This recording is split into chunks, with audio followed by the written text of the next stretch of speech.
Hi, I'm Blake Garfield with 45th Street Seating. You're going to notice something a little bit different about our business plan, and that is that it is a physical product. And it's tailored to a very specific customer base. See, I grew up in a family business built around specific needs. And one of the specific needs that's not being addressed is plastic foams and how they can create toxins in the home. When there's a new plastic foam that's used in a seat cushion or a mattress, there are extra chemicals that are left over from the production of that foam. It's like spray foam insulation, but not on the scale of an SUV. And they slice that foam into little layers, but there's extra residue, and there's 70 different VOCs that come off of that plastic foam, 7 of which are carcinogens. And the more you're exposed to those, the more likely you are to have a reaction.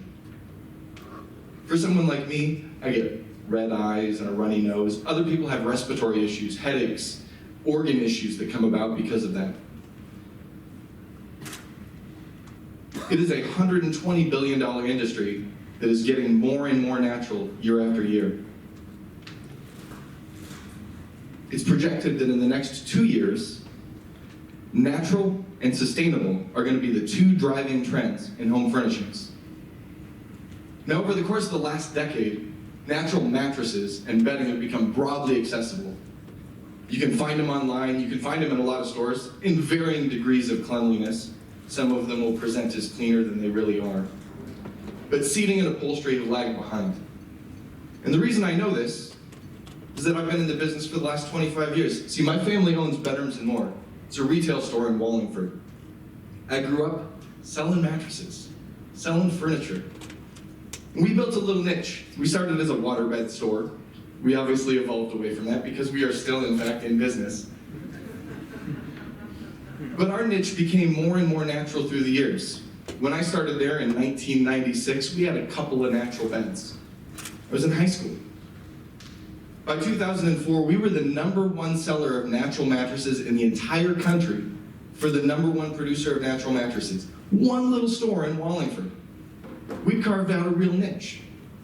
People viewed us as the destination for that natural product. In 2008, during the recession, our #1 supplier, they were having financial issues. We started building our own beds. We built our own brand, 45th Street Bedding, which is different than 45th Street Seating. We started importing materials to create mattresses here. We started importing finished products. We built relationships. We built a dealer network for those products. Other retailers that had customers looking for that natural product. And they kept looking for seating that didn't exist. Or if it did exist, they couldn't find it. There is a market for natural seating. There are people who are already trying to produce it. There's Savvy Rest. It's a mattress brand that makes some sofas. There's the Futon Shop. It's a futon store that makes seating. It's natural sofas. And there's some other brands that are doing some natural-ish products or sustainable-ish products, some modular products. But people want to be able to test it. They want to know that it's available. They want to know how it feels. Does it feel good? You got to be a good feeling sofa to be in the conversation. Is it certified? Does it feel good? Does it fit the space? Does it fit the budget? Budget's actually a little bit less important on this niche than a lot of other niches, but it still matters because you got to be a compelling price. And so we worked with those retail partners to get feedback from the dealers, from the customers coming through the door, to curate a design that would fit the needs of the customer. We created a seat unit, a corner unit, and an arm unit. And with just 3 pieces, you can fit any space. We made sure that all the components are certified to satisfy the stringent requirements of discerning customers like me, because I'm not the only crunchy person in the room. There are a lot of people who want clean products. We made it so it's sustainable. One of the things that drives me nuts about products in the mattress industry and the furniture industry is they're only as durable as the least durable component. The cover fails. Well, you gotta buy a new one. It's going to the landfill. $20 piece of foam fails. Well, time to buy a new bed. Why? Why should it only be as durable as the least durable component? You should be able to replace it. because only 5% of those products are getting recycled. The rest are going to a landfill. I don't think the world can sustain that kind of approach to business. So removable covers for easy care and replacement. And it fits in small, shippable packaging because accessibility matters. If you don't have a retail store in your region that has a natural product, you're tough luck, you can't try it. And if you do ship it to you, good luck paying for the freight because it's going to be expensive. Accessibility matters. And stock on hand in the furniture industry these days, if you don't have it available, no one wants to wait 6 to 12 months for a piece of furniture. And that's real right now. People are really having to wait for that. So when you look at the pieces, it's basic. You got a pair of arms, they fit in one box. You got a seat and a back unit, they fit in one box. The cushions vacuum pack and compress to fit inside of it so it ships small. The corner seat, 3 pieces, 1 box, all UPS. You can fit a 3-piece sofa in 4 boxes and ship it to someone anywhere in the country for $160. I got a lot of good feedback from our prototype. I was surprised. I'd never built a sofa before, so it was a pretty exciting experiment for me. But the feedback was so good that I realized I couldn't make them here in Seattle. We have a production partner in Vietnam, Lianon. They make foam rubber. They make sofas. And they are going to be able to be our partner for production of all 3 pieces. We're accumulating parts from other parts of the world to get it all there, but FSC certified wood, GOTS certified fabric and wool, 100% tree rubber latex certified by the Eco Institute, and they're going to do it with no minimum orders. As I order more, it will get less expensive, which is important. But for starters, no minimum orders, which is helpful because I can share containers with our 45th Street bedding brand as we build up 45th Street C. Because we have target customers that are already retail partners, they've pre-committed to buying the brand as soon as I have it available. So with that, we can be profitable in year 1. But that's not the target. I've done small business for 25 years. My family's done it for 50, and we like the idea of making a bigger impact. Because making a little change here in Seattle and selling someone another natural bed and keeping 1 bed out of a landfill, it feels good. It feels insufficient.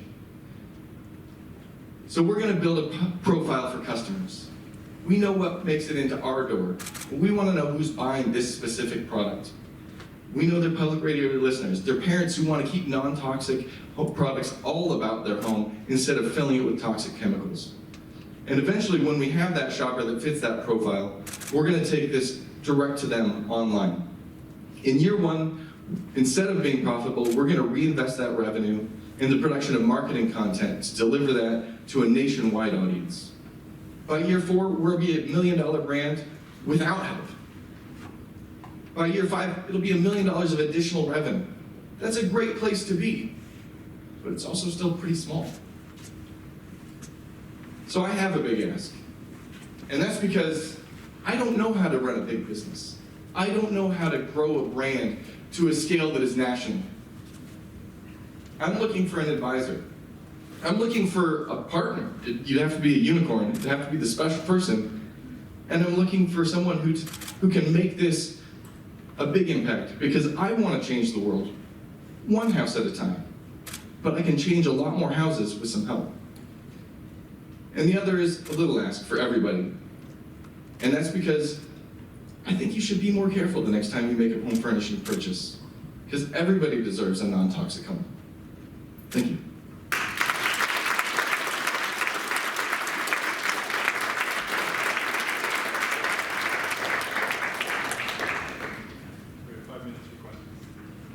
Now, how do you see this as a business versus a product? It sounds like you have had a lot of success within the family business of mattresses and the bedroom and extending beyond that.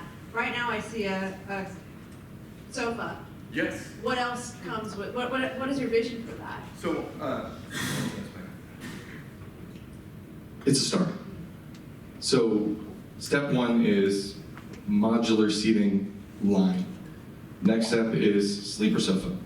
Next step is additional materials. So vegan leather is becoming a more accessible opportunity. So as that becomes more mainline, we're going to add that to it as well. Comfortable sleepers are a very specific niche, but it's a great place to get big margins. If you look at companies like American Leather that have a very comfortable sleeper mechanism, but pretty inexpensive product, selling it at big margins, designing a sleeper mechanism, I've already got the prototyping going on that. So yes, it needs to be more, and it will be more.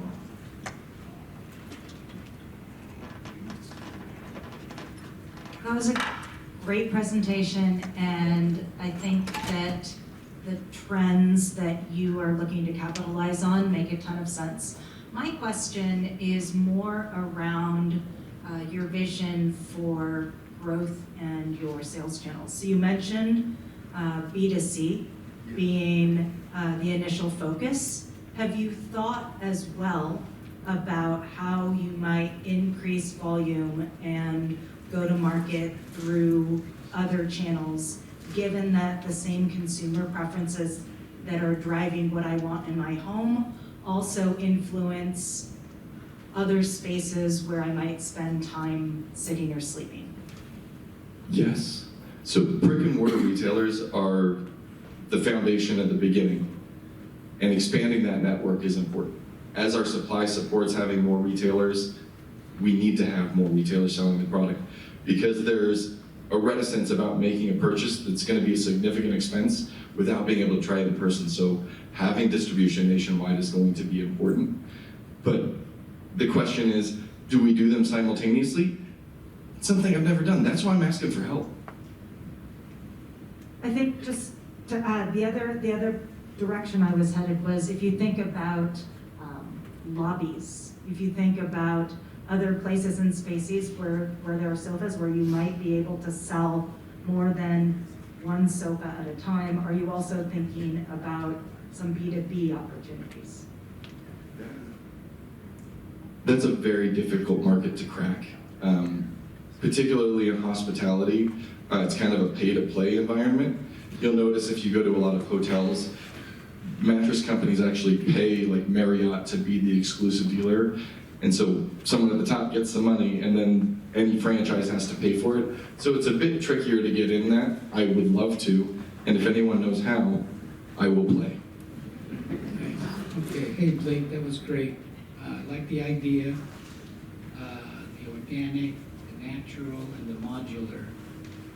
Once you kick this off and it starts successfully making money, what thoughts or ideas do you have on protecting what you're building? I don't think that I have anything I can patent here. I think this is going to become an increasingly competitive market. And that's just the reality of it. I would love to be able to say I can do something exclusive, and that's why I'm working on the sleeper mechanism. That's something that I can patent, and where you can have something where it's got the no springs, because the handful of companies that are doing sleepers that do a good job fight to protect those patents very effectively, and that's where we have an opportunity to infiltrate the market and maintain those margins in the long term. Sure, okay, that works. But one more piece to that is, as you do get successful, I think one of the advantages that you might have being in the business as long is continue to innovate new products faster than they can copy you. Yeah, I think the fewer filters there are between the end consumer and the people who design the product, the better the product will be. And I think that adding options, being able to shift with demand is incredibly important. You don't want to be a cruise ship, you want to be a speedboat. Yeah, good luck. Where do you anticipate coming in on price? Are you high, medium, low? So if you look at what the market is right now, for the people that actually are delivering a product like this, I think we're going to be actually a little less expensive, but it wasn't intentional. It was that I didn't want to be too cheap, because if you're too inexpensive, then people don't believe that it's as clean as it really is. But I also want to make it accessible.